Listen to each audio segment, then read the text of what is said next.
ഇനി നമ്മൾ കലോത്സവ നഗരിയിലെ തത്സമയ വിശേഷങ്ങളിലേക്കും കാഴ്ചകളിലേക്കുമാണ് പോകുന്നത്. വിപിൻ സി വിജയൻ ചേരുന്നുണ്ട് ശംഖുപുഷ്പം വേദിയിൽ നിന്ന്. വിപിൻ, ശംഖുപുഷ്പത്തിൽ ഇന്ന് എന്തൊക്കെയാണ് ഇനങ്ങൾ, മത്സരങ്ങൾ എങ്ങനെ?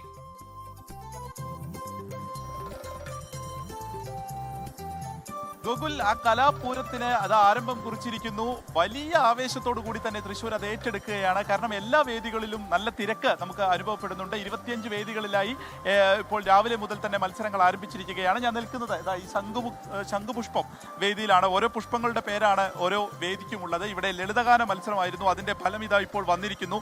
മത്സരിച്ച എല്ലാവർക്കും എ ഗ്രേഡ് ഉണ്ട് എന്നുള്ളതാണ് ആ മത്സരത്തിന്റെ ഒരു ഫലം ഇപ്പോൾ പ്രഖ്യാപിച്ചിരിക്കുന്നത്. ഇനി ഉച്ചയ്ക്ക് ശേഷം പെൺകുട്ടികളുടെ ലളിതഗാന മത്സരമാണ് ഇവിടെ നടക്കാനുള്ളത്. നമുക്ക് എടുത്തു പറയേണ്ട ഒരു സവിശേഷതയുള്ളത്, ഇതാ ടോപ്പ് സിംഗറിലെ താരങ്ങളായിരുന്ന ദേവനാരായണൻ, ശ്രേയ ഉൾപ്പെടെയുള്ളവർ ഇതിൽ മിന്നും പ്രകടനം തന്നെ ഇപ്പോൾ ഈ സംസ്ഥാന കലോത്സവത്തിലും കാഴ്ചവെച്ചിരിക്കുന്നു എന്നുള്ളതാണ്. അടിപൊളിയല്ലേ? അതെ, പൊളിയാണ്.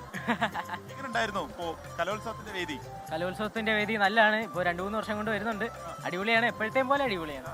അതെ, നന്നായി പാടാനൊക്കെ പറ്റി അല്ലേ? ഞങ്ങളെ ആവാൻ പോകുന്നേ ഉള്ളൂ. ഇപ്പൊ ബോയ്സ് കഴിഞ്ഞിട്ട് ഗേൾസിന് വെയിറ്റ് ചെയ്യാം.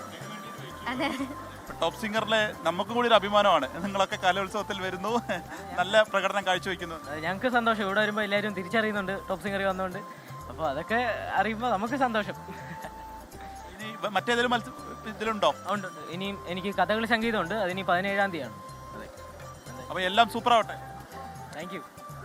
യെസ്, അപ്പോൾ ഗോകുൽ, മിമിക്രി മത്സരം നടക്കുന്നു, ഒപ്പം തന്നെ മോഹിനിയാട്ടം, അങ്ങനെ നൃത്ത ആയിട്ടുള്ള ഐറ്റംസ് എല്ലാം തന്നെ ഇന്നിപ്പോൾ നടന്നുകൊണ്ടിരിക്കുകയാണ്. ഒപ്പന ഉൾപ്പെടെയുള്ള പ്രധാനപ്പെട്ട, അതായത് നമ്മൾ ഈ കലോത്സവത്തിന് പറയുന്ന കളറായിട്ടുള്ള എല്ലാ വിഭാഗങ്ങളിലുമുള്ള മത്സരം ആദ്യ ദിവസം തന്നെ ഉണ്ട് എന്നുള്ളതാണ്. അതുകൊണ്ട് തന്നെ കൂടുതൽ പ്രേക്ഷകർ, കാഴ്ചക്കാരൊക്കെ തന്നെ തൃശ്ശൂരിലേക്ക് വന്നുകൊണ്ടിരിക്കുന്നു. ഇന്ന് ഒരു ഇതുവരെയും വളരെ നല്ല രീതിയിൽ തന്നെ അതിൻ്റെ ഒരു ഏകോപനവും അതിൻ്റെ ഒരു സംഘടന ഒക്കെ നടക്കുന്നു എന്നുള്ളത് കൂടി തൃശ്ശൂർ കലോത്സവത്തിൽ 64ാമത് സംസ്ഥാന കലോത്സവത്തിൽ എടുത്തു പറയേണ്ട തൃശ്ശൂരിന്റെ ഒരു പ്രത്യേകത കൂടിയാണ്. ഗോകുൽ, ശരി, വിപിൻ സി വിജയനാണ് ലളിതഗാന മത്സരം പൂർത്തിയായ ആ വേദിയിൽ നിന്ന് വിശദാംശങ്ങൾ നൽകിയത്. ഏതായാലും മത്സരിച്ച എല്ലാവർക്കും എ ഗ്രേഡ് എന്ന് പറയുമ്പോൾ എത്രത്തോളം മികച്ച പ്രകടനമാണ് അവിടെ അരങ്ങേറിയതെന്ന് ഉറപ്പാണ്.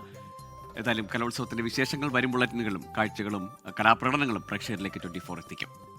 ലോകത്തെവിടെയായാലും ഏത് സമയത്തും 24 വാർത്തകളും ഓഗ്മെന്റഡ് റിയാലിറ്റി പാക്കേജുകളും എക്സ്പ്ലെയിനറുകളും വിശദമായി കാണാൻ ഞങ്ങളുടെ യൂട്യൂബ് ചാനൽ നിങ്ങൾക്ക് സബ്സ്ക്രൈബ് ചെയ്യാം.